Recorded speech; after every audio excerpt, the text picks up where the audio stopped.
ವೀಕ್ಷಕರೇ, ನಾನು Suja Raghunath. Welcome to my channel blue waves acupressure and auricular centre Bangalore. ಇವತ್ತಿನ topic bacterial infection. ಈಗ ವೀಕ್ಷಕರೇ, ಈ ಬ್ಯಾಕ್ಟೀರಿಯಾ ಅಂದ್ರೆ ಏನು, ಇದು ಎಲ್ಲಿರುತ್ತೆ, ಇನ್ಫೆಕ್ಷನ್ ಹೇಗಾಗತ್ತೆ ಅಂತ ತಿಳ್ಕೊಳ್ಳೋಣ. ಈಗ ಬ್ಯಾಕ್ಟೀರಿಯಾ ಎಲ್ಲ ಕಡೆನೂ ಇರುತ್ತೆ.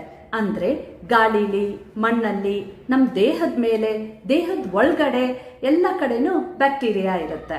ಈಗ ವೀಕ್ಷಕರೇ, ನಿಮ್ಗೆ ಆಶ್ಚರ್ಯ ಆಗ್ಬೋದು, ಇದೇನಿದು ನಮ್ಮ ಬಾಡಿ ಮೇಲೂ ಇರುತ್ತೆ, ಬಾಡಿ ಒಳಗಡೆನೂ ಇರುತ್ತೆ ಅಂತ. ಹೌದು ವೀಕ್ಷಕರೇ, ಈಗ ಬ್ಯಾಕ್ಟೀರಿಯಾಲಿ ಈ ಗುಡ್ ಬ್ಯಾಕ್ಟೀರಿಯಾ, ಬ್ಯಾಡ್ ಬ್ಯಾಕ್ಟೀರಿಯಾ ಅಂತ ಇರುತ್ತೆ. ಈಗ ನೋಡಿ, ಈ ಗುಡ್ ಬ್ಯಾಕ್ಟೀರಿಯಾ ಅನ್ನೋದು ನಿಮಗೆ ಮೊಸರು ಮಾಡಬೇಕಾದ್ರೆ, ಆಮೇಲೆ ಇಡ್ಲಿ, ದೋಸೆ ಎಲ್ಲ ಫರ್ಮೆಂಟ್ ಮಾಡಬೇಕಾದ್ರೆ ಎಲ್ಲ ಈ ಬ್ಯಾಕ್ಟೀರಿಯಾ ಯೂಸ್ ಆಗತ್ತೆ.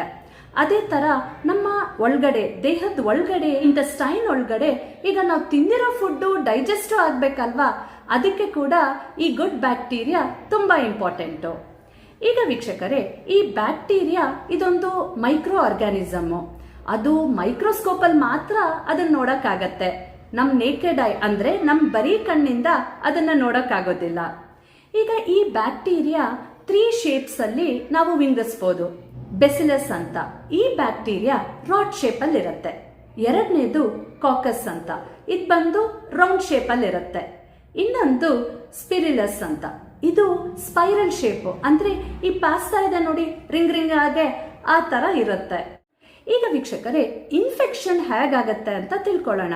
ಬ್ಯಾಡ್ ಬ್ಯಾಕ್ಟೀರಿಯಾ ಇರುತ್ತೆ ನೋಡಿ, ಅದು ಹೇಗೆ ಎಂಟರ್ ಆಗತ್ತೆ ನಮ್ಮ ದೇಹದೊಳಗಡೆ, ನಮ್ಮ ಮೂಗಿನ ಓಪನಿಂಗು, ಬಾಯಿಂದ, ಆಮೇಲೆ ದೇಹದಲ್ಲಿ ಎಲ್ಲಾರು ಒಂಚೂರು ಕಟ್ಟಾದ್ರೂ ಅದ್ರೊಳಗಡೆ ಅದು ಬ್ಯಾಕ್ಟೀರಿಯಾ ಹೋಗಿ ತುಂಬಾ ಬೇಗ ಅದು ಮಲ್ಟಿಪ್ಲೈ ಆಗ್ಬಿಡತ್ತೆ.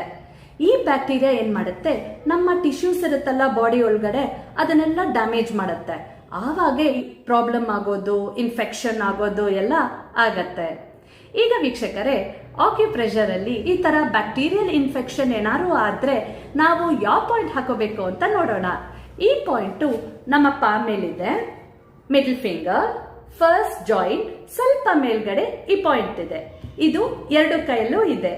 ಫಸ್ಟ್ ನಾವು ಈ ಪಾಯಿಂಟ್ ನ ಆಕ್ಟಿವೇಟ್ ಮಾಡಿ ಪೇಪರ್ ಟೇಪ್ ಮೇಲೆ ಬಿಯಾಲ್ magnet white colour part skin touch ಆಗೋ ತರ ಹಾಕೋಬೇಕು. ಇದು ವೀಕ್ಷಕರೇ, ಸುಮಾರು ನೀವು 8 ರಿಂದ 10 ಗಂಟೆ ಕಾಲ ಪ್ರತಿದಿನ ನೀವು ಈ ಇನ್ಫೆಕ್ಷನ್ ಕಮ್ಮಿ ಆಗೋವರೆಗೂ ಹಾಕೋಬೇಕು. ಮತ್ತೆ ವೀಕ್ಷಕರೇ, ನೀವು ನಿಮ್ಮ ಡಯಟ್ ಅಲ್ಲಿ ಈ ಯೋಗರ್ಟು ಅಂದ್ರೆ ಮೊಸರು, ಈ ಅರಿಶಿನ, ಆಲೋವೆರಾ ಮತ್ತೆ ಹನಿನ ಜಾಸ್ತಿ ಇನ್ಕ್ಲೂಡ್ ಮಾಡಿದಾಗ ಇದು ಇನ್ಫೆಕ್ಷನ್ ನ ಫೈಟ್ ಮಾಡಕ್ಕೆ ಹೆಲ್ಪ್ ಮಾಡತ್ತೆ. ಇವತ್ತಿನ ವಿಡಿಯೋ ಇಷ್ಟೇ ವೀಕ್ಷಕರೇ. Thank you.